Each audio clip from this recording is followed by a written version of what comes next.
আসসালামু আলাইকুম ভিউয়ার্স, আশা করি আপনারা সবাই ভালো আছেন। ভিউয়ার্স, এই ভিডিওতে আপনারা দেখবেন গুরুত্বপূর্ণ ইংলিশ গ্রামার এমসিকিউজ, যেগুলো বিভিন্ন প্রতিযোগিতামূলক পরীক্ষায় এসেছে। সেজন্য এই ভিডিওটি শেষ পর্যন্ত দেখলে অবশ্যই উপকৃত হবেন।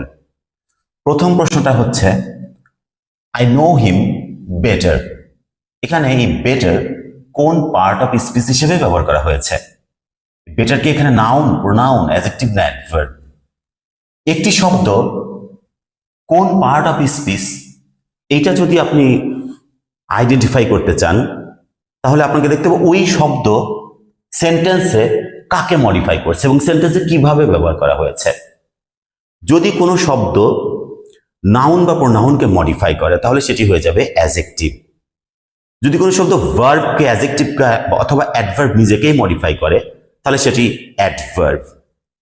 আর যদি কোনো শব্দ দিয়ে কাজ করা বা হওয়া বোঝায় তাহলে সেটি ভার্ব। আর যদি এগুলির কোনোটাই না বোঝায়, কোনো কিছু নাম বোঝায়, তাহলে সেটি নাউন। এখন এই বেটার একটি ইন্টারেস্টিং শব্দ। এই শব্দটা কিন্তু নাউন, অ্যাডজেক্টিভ, অ্যাডভার্ব হতে পারে, আবার ভার্বও হতে পারে, মানে চারটি হতে পারে, নাউন, অ্যাডজেক্টিভ, অ্যাডভার্ব এবং ভার্ব হতে পারে এই বেটার। কিন্তু এখানে দেখতে হবে যে কাকে মডিফাই করছে। এই সেন্টেন্সে বেটার শব্দটি কাকে মডিফাই করছে, হিমকে, নোকে না আইকে? এটা যদি আপনি বুঝতে পারেন তাহলে বুঝতে পারবেন যে এই শব্দটি কোন পার্ট অফ স্পিচ। যদি আমরা এটা অনুবাদ করি, আই নো হিম বেটার, আমি তাকে ভালোভাবেই চিনি। এই যে ভালোভাবে, কোনো ভাবে বা উপায়ে বোঝাচ্ছে, তাহলে সেটি অ্যাডভার্ব। আপনি যদি প্রশ্ন করেন যে আমি তাকে কিভাবে চিনি, চেনাকে মডিফাই করছে, নো ভার্বটিকে মডিফাই করছে। আর নো হচ্ছে এখানে একটি ভার্ব, সেজন্য এই ভার্বকে যদি কোনো শব্দ মডিফাই করে তাহলে সেটি হয়ে যাবে অ্যাডভার্ব। আর অ্যাডভার্ব আপনি দেখবেন যে যদি আপনি এরকম প্রশ্ন করেন যে কখন, কোথায়, কিভাবে, কি রূপে, কতক্ষণ, কতবার, এরকম প্রশ্ন করে যে উত্তরটি পাবেন সেটি হয়ে যাবে অ্যাডভার্ব। যদি একগুচ্ছ শব্দ থাকে তাহলে সেটি হয়ে যাবে অ্যাডভার্ব ফ্রেজ। আর যদি একগুচ্ছ শব্দ থাকে তার মধ্যে সাবজেক্ট এবং ফাইনাইট ভার্বও থাকে তাহলে সেটি অ্যাডভার্বিয়াল ক্লজ। তাহলে একগুচ্ছ শব্দ যার মধ্যে সাবজেক্ট ফাইনাইট ভার্ব নেই, কিন্তু একগুচ্ছ শব্দ এবং সেটি কখন, কোথায়, কিভাবে, কি রূপে, কতক্ষণ, কতবার, এই প্রশ্নগুলির উত্তর করছে, যে কোনো একটির উত্তর করছে, তাহলে সেটি হয়ে যাবে অ্যাডভার্ব ফ্রেজ, অ্যাডভার্বিয়াল ফ্রেজ। আর যদি সাবজেক্ট এবং ফাইনাইট ভার্ব থাকে তাহলে সেটি হয়ে যাবে অ্যাডভার্বিয়াল ক্লজ। আর যদি একটি শব্দ থাকে তাহলে সেটি হয়ে যাবে অ্যাডভার্ব। আমরা এখানে যদি প্রশ্ন করি যে আমি তাকে কিভাবে চিনি, কেমন চিনি, আমি তাকে কেমন চিনি অথবা আমি তাকে কিভাবে চিনি, তখন এই উত্তর আসতেছে যে ভালোভাবে চিনি। তাহলে এখানে এই ভালোভাবে, এই বেটার, এই শব্দটি এখানে অ্যাডভার্ব হিসেবে ব্যবহার করা হয়েছে। এখন এই বেটার, এই শব্দটি কিন্তু একটি ইন্টারেস্টিং শব্দ এবং এই বেটার ভার্বও হতে পারে, অ্যাডজেক্টিভও হতে পারে, বা নাউনও হতে পারে। যেমন ধরুন বেটার যখন ভার্ব, তখন তার অর্থ হয়ে যাবে কোনো কিছু ভালো করা, make something better, to make something better. যদি বলি যে কোনো কিছু ভালো করা বা উন্নত করা, সেটাই হচ্ছে বেটার। যদি তোমার উচিত, তোমার অবস্থাকে উন্নত করা উচিত, আরো বেটার করা উচিত, তো বেটার মানেই কোনো কিছু বেটার করা, সেক্ষেত্রে ভার্ব হিসেবে ব্যবহার করা যেতে পারে বেটার।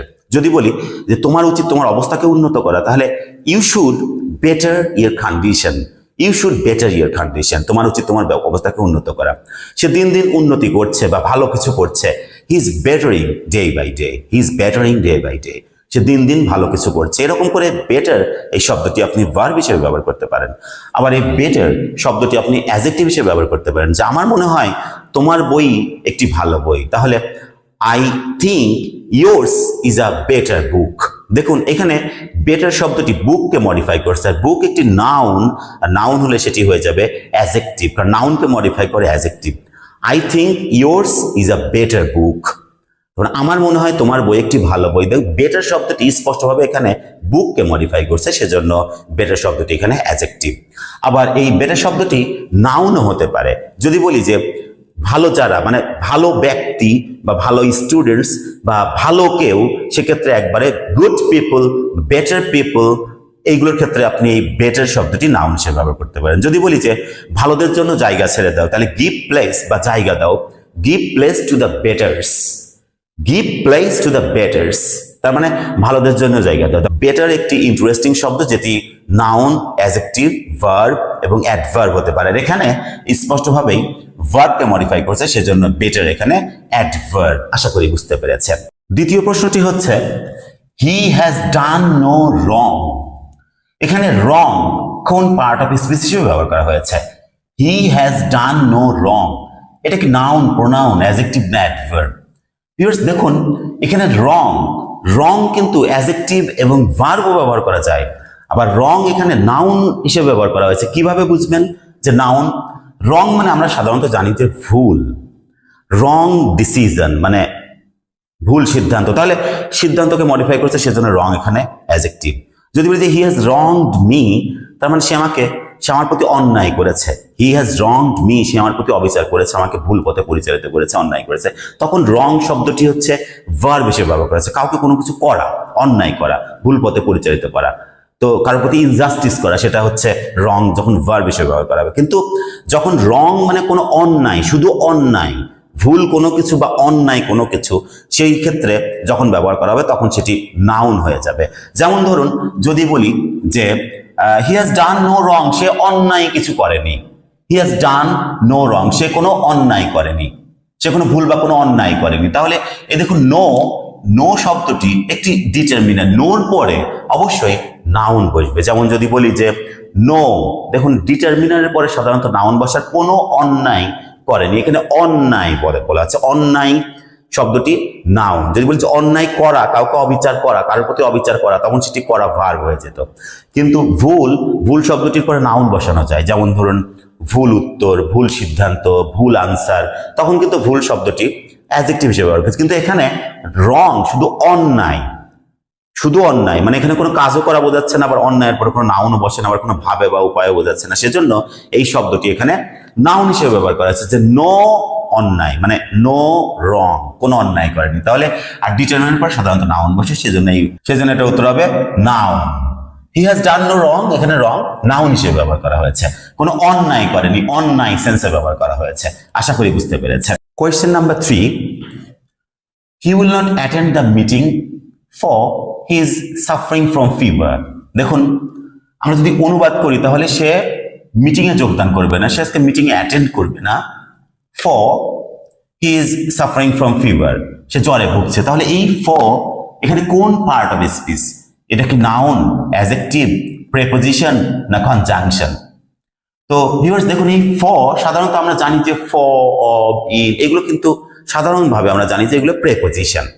কিন্তু আপনাকে সেন্টেন্সের ব্যবহার দেখতে হবে, যে সেন্টেন্সে কিভাবে ব্যবহার করা হয়েছে সেই বিষয়টি জানা গুরুত্বপূর্ণ। এখানে ফর, এখানে এই যে দুটি ক্লজকে জয়েন করছে, দুটি ক্লজকে, যে he will attend the meeting, সে মিটিংয়ে যোগদান করবে না, মিটিংয়ে অ্যাটেন্ড করবে না।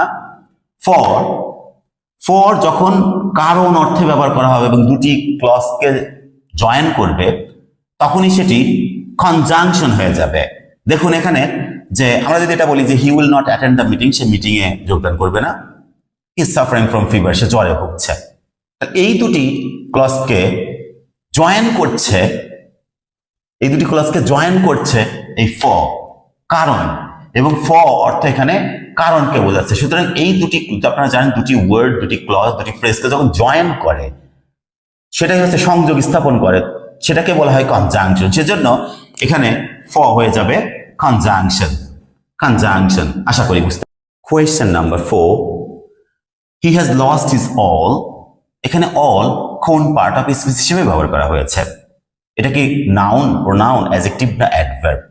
খুব সহজেই বুঝতে পারবেন। যদি কোনো ডিটারমিনার বা কোনো পসেসিভ ফর্ম থাকে, পসেসিভ ফর্ম একটি ডিটারমিনার, যদি কোনো ডিটারমিনার থাকে মানে পসেসিভ ফর্ম যদি থাকে, তারপরে যদি কোনো শব্দ থাকে তাহলে সেটি অবশ্যই নাউন হবে।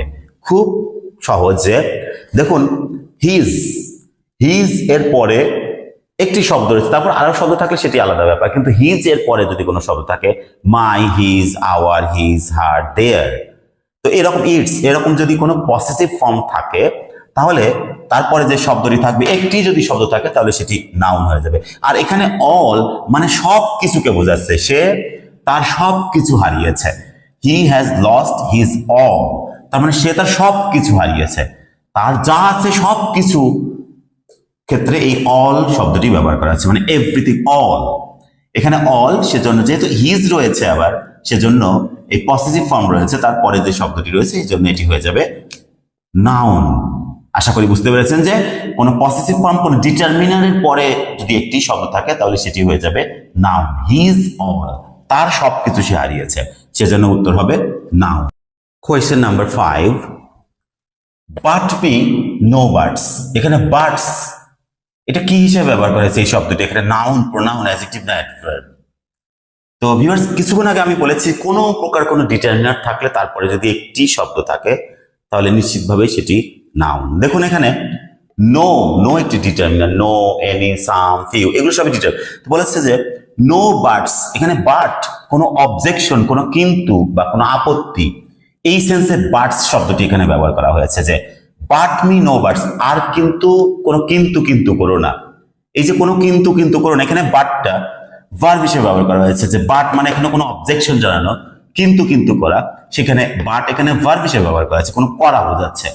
আর নো বার্ডস এখানে কোনো অবজেকশন, মানে আর কোনো কিন্তু কিন্তু করো না, সেই জন্য এই যে এই অবজেকশন বা কোনো কিন্তু আপত্তি, এই সেন্সে এই বার্ডস শব্দটি এখানে ব্যবহার করা হয়েছে, আর আগে কোনো ডিটারমিনার রয়েছে, সেজন্য বার্ডস শব্দটি এখানে ব্যবহার করা হয়েছে নাউন হিসেবে। আপনারা জানেন যে ডিটারমিনার পরে নাউন বসে, এখানে কোনো কিন্তু অবজেকশন, সেই জন্য যে বাট মি নো বার্ডস, এখানে বাটটা ভার্ব হিসেবে ব্যবহার করা হয়েছে, আর এখানে বাটটা নাউন হিসেবে ব্যবহার করা হয়েছে, কারণ এখানে কোনো কাজ করা বোঝাচ্ছে যে বাট মি নো বার্ডস, আর কিন্তু আমাকে কোনো কিন্তু কিন্তু করো না, সেজন্যই এখানে বাটটা কিন্তু কিন্তু করা, অবজেকশন করা, এই জন্য ভার্ব হিসেবে ব্যবহার করা হয়েছে। আর এখানে শুধু কিন্তু বা কোনো আপত্তি এরকম সেন্সে ব্যবহার করা হয়েছে, এবং তার আগে কোনো ডিটারমিনার ব্যবহার করা হয়েছে, সেজন্য বাট এখানে হয়ে যাবে নাউন।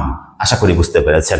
ভিউয়ার্স, যদি আপনাদের এই ভিডিওটি ভালো লাগে তাহলে অবশ্যই আমার চ্যানেলটি সাবস্ক্রাইব করতে ভুলবেন না। যারা সাবস্ক্রাইব করেছেন তাদেরকে অসংখ্য ধন্যবাদ। Thanks a lot again for watching this.